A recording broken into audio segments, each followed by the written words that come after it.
Okay, so here's something funny. Years ago, before I had children, I was one of those people. You know, those people at the yard, it's like, when I have children, nothing will change because the children must just fit in with my schedule. Yeah, I was one of those really annoying people. And anybody who I annoyed and irritated then, I do apologize profusely because anybody who has children knows that, it's life changing. In all of the ways. Today I want to talk about how you can make children and horse riding work as a parent. Okay, let's dive in.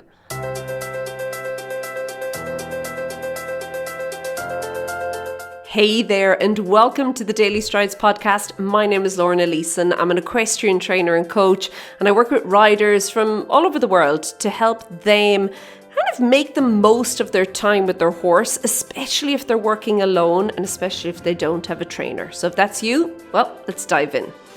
Okay, children and horse riding. I know this may seem like the most bizarre topic in the world. However, the more people I've spoken to recently, the more I've heard that there's this struggle to balance everything. And I myself experienced this. I still do. It's constant. It's something that's always being reevaluated. It's something I'm always looking at. It's something I'm always trying to improve, okay? And, I was one of those people who I imagined myself, obviously pre having the children, as being one of those mothers who would bring the children to the yard and we would go on these beautiful, long, peaceful and tranquil rides together, and they would just be these independent and capable little people that would just do all the things kind of by themselves and leave me doing my own thing. Now, if you have children, you are laughing at this because honestly, I thought this was true. I thought I'd be able to do that. It was kind of like, well, you'll fit in with my lifestyle. And then I had children. And I'm like, oh, Lorna, you were naive, eh? That is ridiculous. But anyway, now that I've had a really healthy dose of reality, I've actually found a couple of ways to work around this and to make it work for us. Because what I was experiencing was this almost like guilt that I wanted to ride and then I couldn't ride, or it obviously wouldn't go the way I wanted to go. And then it was like, I'm taking time from the children, but then I'm taking time from the horse. And it was like this, I just felt guilty a lot, okay? What I had to start doing was to, first of all, give myself a break and realize I am where I am, but then also to begin to get a little bit more strategic and around my time, around my boundaries, and also then kind of understanding that sometimes, best laid plans and it's going to go. So I would also kind of add in that, having a lot of luck on your side would also be helpful in this situation as well, okay? I think that for many parents, and this was definitely my experience, the biggest challenge I had was kind of merging or blending the consistency, because in order to ride and if you feel like you're making a difference or having an impact with your training, your horse's training, all that, you have to have consistency. But the same can be said of being a parent. You have to be consistent with your responsibilities and with how you show up and all that fun stuff. And I feel that often where the rub comes in, because at the end of the day, and particularly if you've kind of had this maybe riding life, if you want, or a riding lifestyle without children, it's nice to plan. It's nice to know like, oh, okay, I'll do this, I'll do that. But then once you have children, okay, you very quickly realize that, hold on, it doesn't matter how well I plan. Very often there's going to be a scenario that I could never have anticipated come up, and yet it is going to impact everything. So I think that it's really important. So on that topic, I found that for me, the best kind of mindset I've been able to take on regarding this is to be flexible, okay? Be supple and really just expect the unexpected, okay? I think that I would find myself feeling more frustrated than compassionate when unexpected things showed up. And obviously that's not a great thing to say, and I'm definitely not proud about it, but there you go. I would be like, can't go horse riding today because maybe the baby is sick, okay, or something. And it's not that I didn't have compassion for the baby. Of course I had compassion for the baby, okay? We did not mistreat the babies, okay? But I also felt really frustrated in the moment. But once I began to just allow that flexibility into it, I'd say, okay, well, that's it. And I would then really work on shifting my focus here to appreciating the days when the plan worked, okay? And I found that by doing that, by having this, gratitude, which I know is a word that is just maybe overused at this point in the world. But once I had that gratitude, I found I was much more relaxed when I was faced with the days that things didn't work, okay? And I also think that when I was more grateful for the moments and the days and the opportunities that I had to ride, that also helped me then become more focused and disciplined and even intentional with the time that I had as well, okay? Because when you appreciate something, you really begin to pay more attention to it. When you are grateful for something, you begin to almost devote more care or focus to it, which really then helped me with the time that I did have with the horses, okay? Now, the second thing I done was, I was going to say I'd have a plan for the rides, okay? And because I very often, a lot of the time, was not able to stick to the actual plan, I began to plan a little differently. And I would highly suggest you trying this if you're kind of in a situation where your schedule might change very suddenly or very quickly. You see, what I began to do was have this running list of things that I wanted to work on or do during my horse time, okay? And I would kind of have it into 3 different groups. So there was the 15 minutes and less group, there was the 30 minutes and less group, and there was an hour or less group, okay? And if you got longer than the hour, well, then you're on the pig's back and the world was your oyster at that point, okay? But yeah, I kind of kept it like that. And I also had kind of topics kind of loosely grouped together that I could work on if I was at the yard. And what I began to realize was that those smaller pockets of time, so let's say 10 minutes, where before you kind of take for granted, when you become a parent, those pockets of time become really important. In fact, some days you feel like you're living your life in the 10-minute gap, okay? But that's okay. Once you know that, you can begin to plan accordingly. And that's what I did, okay? So I had my list of the 15 minutes, 30 minutes, or the 1 hour topics. And then I was able to then decide on what I was going to do. And even if the plan changed at the drop of a hat, which it still does to this day quite a bit, I have a list that I can kind of look at. And I've actually created a little list for you as well. I've put over 80 different things that you can do, and I've divided it into time for you. So if you want to get that, you can pop on over to stridesforsuccess.com/time. Okay, it's there. It's free for you there. Okay, the next thing that I would strongly suggest doing is get support and set some boundaries. Okay, support can be a tricky one, especially when there's young children involved. It can be as simple as asking a grandparent to watch the children, or it can be paying a babysitter. But I also realize that sometimes we don't have that sort of support, okay? Obviously, your partner or the child's other parent can also play a part in this. But what I would suggest doing is begin to create a list of all the ways that you can actually free up some pockets of time for yourself to ride. So whether it be the children are with somebody else, or there's somebody who can come and look after them with you at the yard, or whatever the case is, okay? But begin to think about, how could I do this? And then you'll find that some of them are like, that'll probably never happen. And then others that are like, yeah, I could probably make that work. Well, just start asking. The easiest ones or the simplest ones. Just start trying to implement it. What I also found was that I made horse riding a bit of a non-negotiable for me every week. And I kind of almost, when you have an appointment, let's say you have an appointment with a specialist, okay?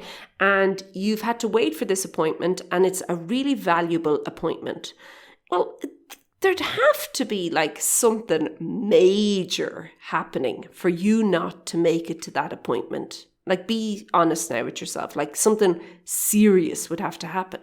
Well, how about if you made horse riding the same as that? Okay. I think that sometimes we can push horse riding so far down the list of our priorities that it doesn't ever get featured. As soon as any little thing comes up, we're like, oh no, I can't make it. I can't go horse riding because I have to do this thing, which actually usually is not really that important at all. So really important that you for yourself can begin to make horse riding a kind of a non-negotiable. And remember, when you have boundaries, okay, and boundaries being this is what happens then, it's really important that you have to communicate your boundaries to the people around you. And you also have to enforce them as well. So keep that in mind. Okay, the fourth piece of advice I have, which is one that I initially thought yes, this will be marvelous. And turns out not all that easy, hey? And that is involving your children. You might have that perfect picture in your head, the one I had. The one Lorna, naive little Lorna, had in her head, okay? But I do think that if you're realistic and if you're willing to be patient, this can actually work, eh? It can work in your favor as well, okay? So be realistic with your expectations of the children and realize for them, they're probably going to want your help, okay? They don't really care that you want to ride the horse. They might want to ride the pony, okay, or groom the pony or feed the pony or whatever the case, okay? And I do think that it's important for you to try and plan activities that you can do together so as you can spark more curiosity and, make them interested, not make them interested, but help them to develop an interest in horse riding and in what they can do. And remember, you also want it to be safe, so it must be a good experience, but I think children enjoy being a little challenged. So whether that's physically or mentally, now the key word in that sentence was little, okay? We don't want to frighten the children, okay? But seriously, you can just kind of, set up little tasks or little things for them to do that are, slightly outside their comfort zone. But what it's going to do is it's going to help them to develop responsibility. Now, I also want to stay here that it is really important to remember that as your little person grows, okay, they are going to develop their own opinions and their own methods and their own beliefs and their own list of things they enjoy doing, okay? And this might not always line up with yours. I have not yet experienced this myself, but I've seen it a lot, okay, over the years, where maybe mom and daughter will start horse riding together as something fun to do together. And then as daughter begins to get a little bit more independent and begin to develop her own opinions, they clash with mom's. And there's a little bit of an issue showing up there. So just be really, really aware of that. And I think that, it can be so... It can feel frustrating, okay? But it's also, remember, it's so easy to crush a little person's enthusiasm for something. So try and be mindful with that and try and see your role rather as being a guide as opposed to this is it, my way or the highway, buddy. Okay. And they're on their own journey as a rider, okay? I think that that's really important. Okay. Be patient. This is kind of my final bit of advice for you. And realize that this will also change. I remember back when I was still nursing the boys, I felt like I lived my life in 3 to 4 hour gaps. That was it. I kind of had this 3 or 4 hours and then it would reset again. And then I'd 3 or 4 hours and it would reset again. And I was literally living life that way. And it just felt exhausting actually for a while. It was lovely and, it was great and it was a great experience and wow, isn't it marvelous? But yeah, it was a bit exhausting. However, when I was in the thick of it, everybody kept reminding me, this will pass, it's going to pass. And at the time I was like, this will never pass. This feels like my life forever. But obviously it did. You know what I mean? They're bigger now. So it will pass and it will change. Similarly, I've luckily gotten through the phase where they would just run at any random horse they found and have no regard for their personal safety at all. They just run under their legs and everything. Now, luckily, our horses are they're very kind and loving and well-mannered and yeah, they're good souls.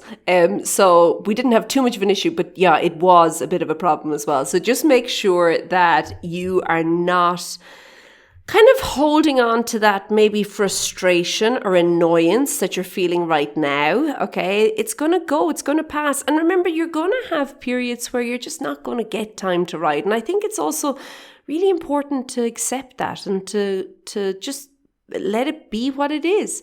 But then knowing that things are going to turn and that you will soon get out of, nothing lasts forever. So it will change and you will be able to, really and truly find yourself and find yourself with your horse again soon. I like to think of my life as being like a series of different seasons. And what I've found is that in some areas of my life, I may be in a summer season, so like a growth season. But when I'm in that summer season in one area, I'm very often in more like a winter season, or I'm like a hibernation season in another area. And I think that that's often important to remember, that wherever you are right now, things will change, okay? And you can't do everything at once. So just accept where you are, make the most of it. And hopefully by listening to this today, you'll see that A, you're not alone. I think there's so many of us on the struggle bus, hey? But B, it does get better and there is light at the end of the tunnel. And I think it's just up to us to maybe develop a better mindset around it and how we can actually use that then to maybe introduce our little people to horses and then continue on with it. Okay, I am going to leave it at that. Again, if you would like that sheet on the topics that you can do, it's all divided out time-wise, and also a little workbook about getting more time and finding more time to horse ride. I made this actually because I myself was saying I don't have enough time to ride. So that is over there at stridesforsuccess.com/time. It's absolutely free. Grab it and maybe use it and see what you can get done in the next few weeks with your horse. Okay, I'm going to leave it at that. Have a super one. Keep well. And I'll chat to you soon. Be good. Bye.